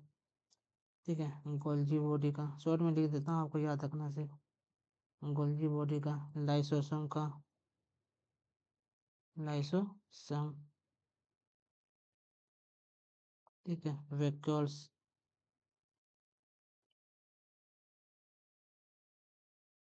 ठीक है, प्लाज्मा मेम्ब्रेन, प्लाज्मा मेम्ब्रेन। ठीक है, ये सब क्या है कि इन्हीं अंगों से मिलकर ये एंडो मेम्ब्रेन सिस्टम बना है। आगे इसमें क्या देखते हैं, आगे इसमें देखते हैं कि अंतःपदप जालिका, ये एंडो मेम्ब्रेन सिस्टम यहाँ पे आपका एक क्या हो गया कि ये झिल्लियों का एक व्यापक जाल है। क्या, ये झिल्लियों का एक व्यापक जाल है जो प्रोटीन संश्लेषण, लिपिड का उपापचय, कोशिका के भीतर अणुओं के परिवहन और कैल्शियम भंडारण सहित विभिन्न कोशिकीय प्रक्रियाओं में महत्वपूर्ण भूमिका यह निभाता है। अंतःपर्दव जालिका क्या करता है? प्रोटीन का संश्लेषण, लिपिड उपापचय, कोशिका के भीतर अणुओं का परिवहन और कैल्शियम भंडारण सहित विभिन्न कोशिकाएं प्रक्रियाओं में महत्वपूर्ण भूमिका निभाता है। क्लियर? आगे क्या है देखते हैं इसमें। इंडोमेम्ब्रेन सिस्टम, अभी मैंने बताया पीछे ही इंडोमेम्ब्रेन सिस्टम के बारे में। ये सभी क्या कुछ अंगों से मिलकर बना है। तो कौन कौन से अंग हैं? Nuclear envelope, Golgi body, lysosome, vacuoles, plasma membrane, ये सभी अंगों से मिलकर बना है इंडोमेम्ब्रेन सिस्टम। यहाँ भी देख लीजिए एक बार इंडोमेम्ब्रेन सिस्टम। अभी जो जो चीज़ मैंने पीछे बताया ना वही सभी है। न्यूक्लियर एनवेलप, ठीक है, राइबोसोम, स्मूथ इंडोप्लाज्मिक, है ना, लाइसोसोम, गोल्गी बॉडी, इन्हीं सभी अंगों को मिला के इंडोमेम्ब्रेन सिस्टम में अंतर झिलिका तंत्र बनता है। क्योंकि ये सभी अंग एक दूसरे से कोऑर्डिनेट करते हैं, एक दूसरे से रिलेट करते हैं, है ना। ये प्लाज्मा मेम्ब्रेन भी है। आगे देखिए क्या है इंडोमेम्ब्रेन सिस्टम, इसके बारे में देखते हैं, ठीक है। इसकी संरचना और कार्य के आधार पर दो अलग अलग क्षेत्रों में वर्गीकृत किया गया है। इंडोमेम्ब्रेन सिस्टम को दो भागों में बांटा गया है। कौन कौन सा? चिकनी अंतःपर्दव जालिका, एक क्या होता है? चिकनी अंतःपर्दव जालिका। इसमें क्या होता है? इसकी सतह पर राइबोसोम की कमी होती है। चिकनी अंतःपर्दव जालिका में, ठीक है, मतलब स्मूथ इंडोप्लाज्मिक रेटिकुलम जो होता है SER, ये क्या होता है? इसकी सतह पर राइबोसोम की कमी होती है, जिससे यह चिकना दिखता है। कैसा दिखता है? चिकना दिखता है। यह लिपिड उपापचय और विसरण सहित विभिन्न कार्यों में शामिल है, ठीक है। तो आपको क्या ध्यान रखना है कि चिकनी अंतःपर्दव जालिका पे राइबोसोम नहीं पाया जाता है, ठीक है। और इसका कार्य क्या है? ये लिपिड का मतलब वसा, फैट का क्या करता है? मेटाबॉलिज्म का काम करता है। और विसरण सहित, विसरण मतलब क्या? जहर, जैसे पॉइजन, जो जहर हो गया उसके इफेक्ट को क्या करता है? ये कम करता है। ये समझिए लगभग समाप्त करता है, इसका यही कार्य है। इस पे राइबोसोम नहीं होता है ना। आगे क्या? खुरदरी अंतर्प्रदव जालिका, रफ इंडोप्लाज्मिक रेटिकुलम, ठीक है। एक बात आपको और ध्यान रखना है, ये क्वेश्चन पूछा बहुत बार कि कौन सा क्वेश्चन, कि चिकनी अंतःपर्दव जालिका जो है ये है, इसकी जो स्ट्रक्चर है, ये है ना स्ट्रक्चर, रचना किस प्रकार है? तो ट्यूब की आकार का। कैसा है? ट्यूब के आकार का। देख सकते हैं ना, ये वाला भाग देखिए आपका, ये सभी कैसा है? एक तरह से ट्यूब के आकार का है ना। तो ये क्वेश्चन पूछता है कि चिकनी अंतर्द्रव जालिका जो है किस आकार का रहता है? तो ये ट्यूब के आकार का रहता है। क्लियर? आगे देखिए खुरदरी अंतर्प्रदव जालिका, इसकी बाहरी सतह पर राइबोसोम लगे होते हैं, ठीक है। इसकी बाहरी सतह पर क्या है? राइबोसोम दिख रहा है ना, ये आपको पोर्स, जो छोटे छोटे पोर्स बिंदु वाले भाग दिख रहे हैं, है ना, ये वाला भाग, ये सभी क्या है? राइबोसोम है। तो खुरदरी अंतर्प्रद्रव जालिका, इसकी बाहरी सतह पर राइबोसोम लगे होते हैं जो इसे खुरदरा रूप देता है, और इसी कारण ये क्या होता है? खुरदरा रहता है। यह मुख्य रूप से प्रोटीन संश्लेषण और स्रावन स्राव में शामिल होता है।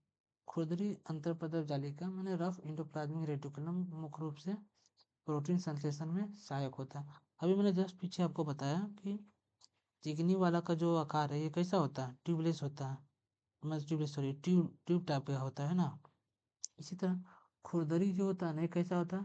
ये इसका आकार देखिए कैसा है। इसका आकार याद रखिए आप लोग कि घुमावदार झिल्ली जैसी नलिका होती है।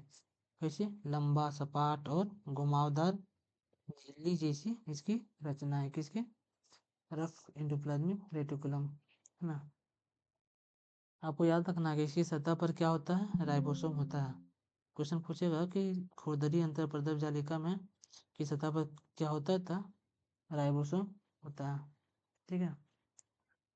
आगे बढ़े, इसका कार्य भी याद रखना है। इसका कार्य क्या है? प्रोटीन संश्लेषण करना। क्या काम है? क्योंकि राइबोसोम है तो ये प्रोटीन संश्लेषण करता है। क्लियर? आगे देखिए, आगे क्या? गोल्जी बॉडी, मतलब गोल्जी काय, इसे हम लोग गोल्जी बॉडी भी कहते हैं, ठीक है। गोल्जी काय मैंने इसे गोल्जी बॉडी भी कहते हैं। या इसका अन्य नाम भी है, गोल्जी बॉडी बोलिए या गोल्जी कॉम्प्लेक्स बोलिए, कुछ भी इसको बोल सकते हैं। इसमें पहला क्वेश्चन क्या बनेगा ना कि इसकी खोज किसने की थी, तो कमीलो गोल्जी ने इसकी खोज किया था 1898 में। ठीक है, गोल्जी कर की खोज किसने की थी, कमीलो गोल्जी ने 1898 में किया था। ठीक है, इसमें चपटी खड़ी झिल्लीदार थैलियों की एक श्रृंखला होती है जिन्हें सिस्टर्न कहा जाता है। मतलब यहाँ देख लेते इसका फिगर है, हाँ यहाँ पे गोल्जी पार्ट्स में ना गोल्जी बॉडी, इसकी जो रचना है ना, इसका जो स्ट्रक्चर है ये तो ऐसे देखिएगा ना, थैली के आकार का है। कैसा है, थैली के आकार का इसका स्ट्रक्चर है ना। वही बात यहाँ बोला गया है, ये झिल्लीदार थैलियों की एक श्रृंखला है। झिल्लीदार थैलियों मतलब झिल्ली से घिरा हुआ बहुत सारे थैलियों का एक श्रृंखला है। इनकी श्रृंखलाओं को क्या कहते हैं, सिस्टर्न कहा जाता है। क्या कहा जाता है, इनकी श्रृंखलाओं को क्या कहा जाता है, सिस्टर्न कहा जाता है। गोल्जी कोय मुख्य रूप से पैकेजिंग पदार्थ का कार्य करता है। गोल्जी कोय का मुख्य कार्य क्या है, पैकेजिंग का काम करता है, जिसे या तो इंट्रासेलुलर लक्ष्य तक पहुंचाया जाता है, मतलब सेल के अंदर ही किसी भाग में पहुंचाया जाता है, या कोशिका के बाहर स्रावित किया जाता है, या इसे कोशिका के बाहर भेज दिया जाता है ना, इसे कोशिका के बाहर भेज दिया जाता है। यह ग्लाइकोप्रोटीन और ग्लाइकोलिपिड्स के निर्माण का एक महत्वपूर्ण स्थल है। मतलब गोल्जी बॉडी में ही ग्लाइकोप्रोटीन और ग्लाइकोलिपिड्स के निर्माण का एक ये महत्वपूर्ण स्थल है। क्लियर, आगे बढ़ते हैं। ये तो क्लियर ही हो गया आपको। इसमें से गोल्जी बॉडी का आपको फिगर देगा, फिगर से क्या क्वेश्चन पूछेगा, तो फिगर से पूछेगा सबसे मेन क्वेश्चन कि इस वाले भाग को क्या कहते हैं, तो सिस्टर्न कहते हैं। क्या कहते हैं, सिस्टर्न कहते हैं। क्लियर, एक आपका पूछेगा ये वाले भाग इसको क्या कहते हैं, कि थैलीनुमा जो संरचना है इसके ऊपरी भाग को क्या कहते हैं, ये वाला भाग है यार, इसको क्या कहते हैं, ल्यूमेन कहते हैं। क्या कहते हैं, ल्यूमेन कहते हैं। और ये वाला भाग को आपको याद रखना है, इनकमिंग ट्रांसपोर्ट विकर्स। क्लियर, आगे बढ़ते हैं। अभी देखते हैं लाइसोसोम। लाइसोसोम के बारे में क्या है ये समझिए अच्छे से। ये गोल्जी कॉय में पैकेजिंग की प्रक्रिया द्वारा गठित झिल्ली से बंधी वेसिकुलर संरचनाएं हैं। ठीक है, लाइसोसोम क्या है, एक झिल्ली से घिरा हुआ कोशिकीय अंग है। ये भी क्या है, झिल्ली से घिरा हुआ है। मतलब यहाँ देखो ना, वो भी कैसा झिल्ली है, ये सिंगल मेम्ब्रेन से घिरा है। ठीक है, सिंगल, देखो यहाँ लिखा है ना सिंगल वॉल मेम्ब्रेन, ये एकहरी झिल्ली से घिरा हुआ है ना। वे कोशिका के भीतर पाचन और पुनर्चक्रण के लिए मुख्य रूप से उत्तरदायी है। लाइसोसोम का कार्य क्या है, ये कोशिका के भीतर पाचन और पुनर्चक्रण के लिए या पाचन के लिए उत्तरदायी है ना। इसमें क्या है कि और भी उसके बहुत सारे कार्य हैं। इसमें क्या क्या है, ये कोशिका के अपशिष्ट पदार्थों को पचा देता है। लाइसोसोम क्या करता है, कोशिका के अपशिष्ट पदार्थों को पचा देता है, बैक्टीरिया और वायरस को नाश कर देता है, और क्या करता है, पुरानी या क्षतिग्रस्त कोशिका, ऐसा कोशिका ना जो बहुत ज़्यादा पुराना हो गया है, क्षतिग्रस्त हो गया, इसको क्या करता है, ये मार देता है, इसका विघटन कर देता है ना। इसमें विभिन्न प्रकार के एंजाइम होते हैं। लाइसोसोम में विभिन्न प्रकार के एंजाइम पाया जाता है, जिन्हें हाइड्रोलेज के रूप में जाना जाता है ना। क्या कहा जाता है, हाइड्रोलेज। क्वेश्चन क्या बनेगा कि लाइसोसोम में जो एंजाइम पाया जाता है इसे किस नाम से जाना जाता है, तो हाइड्रोलेज के नाम से जाना जाता है, जो प्रोटीन, लिपिड, न्यूक्लिक अम्ल और कार्बोहाइड्रेट सहित जैव अणुओं की एक विस्तृत श्रृंखला को तोड़ने में सक्षम है। ठीक है, मेनली रूप से आपको याद रखना। एक बात और याद रखिएगा, अभी आप क्या पता दिया है क्या, इधर नहीं है। इसमें तो क्या रखना है कि लाइसोसोम को क्या कहा जाता है, सुसाइड बैग कहा जाता है।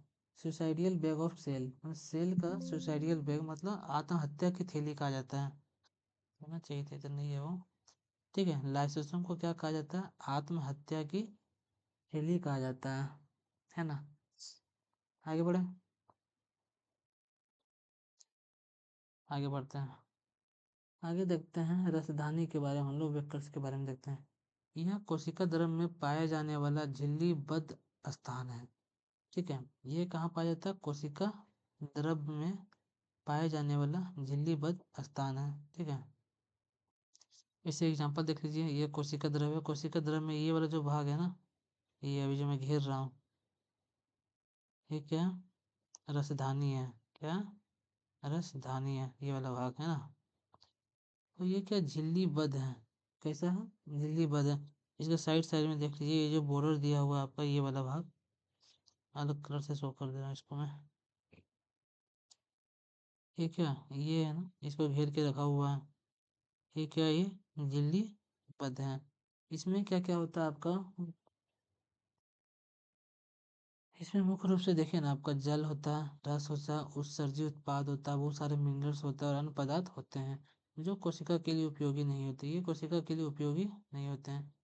ये टोनोप्लास्ट नामक एक झिल्ली से घिरा होता है। ये जो झिल्ली, जिस झिल्ली से ये घिरा हुआ है, कौन, रसधानी, जिस झिल्ली से घिरा हुआ है, इसे क्या कहा जाता है, टोनोप्लास्ट, है ना। याद रखना इस बात को। ये टोनोप्लास्ट नामक एक झिल्ली से घिरा होता है। पादप कोशिकाओं में रसधानियां कोशिकाओं का आयतन का 90% भाग। अब यहाँ बात समझना, रसधानी जो होता है ना, रसधानी, ये अलग अलग जीवों में अलग अलग साइज का होता है। ठीक है, ये पौधों में कोशिका का अधिकांश भाग भर सकता है। ये पौधों में क्या होता है, मतलब पौधों में ये बड़ा होता है, और दूसरे जीव जंतु में क्या होता है, ये छोटा होता है ना। बड़ी मुख्य रूप से पौधों में होता है। पादप कोशिकाओं में राजधानियां कोशिकाओं के आयतन का 90% भाग होता है। मतलब पादप कोशिका में जो राजधानी होता है, उसका कोशिका का 90% भाग क्या होता है, राजधानी होता है। मतलब सीधा समझो, पादपों में ये बड़ा होता है। ठीक है, तो ये रहा आज का, ये लास्ट था। आज की क्लास यहीं पे ख़त्म होता है। अगले क्लास में शायद ये सेल पूरा ख़त्म हो जाएगा, ये कोशिका चैप्टर पूरा ख़त्म हो जाएगा। ठीक है, तो दोस्तों, अगर ये वीडियो आप लोगों को पसंद आ रहा है तो वीडियो को लाइक करें, चैनल को सब्सक्राइब कर लें और शेयर कर लें। ठीक है, okay, thank you, good bye.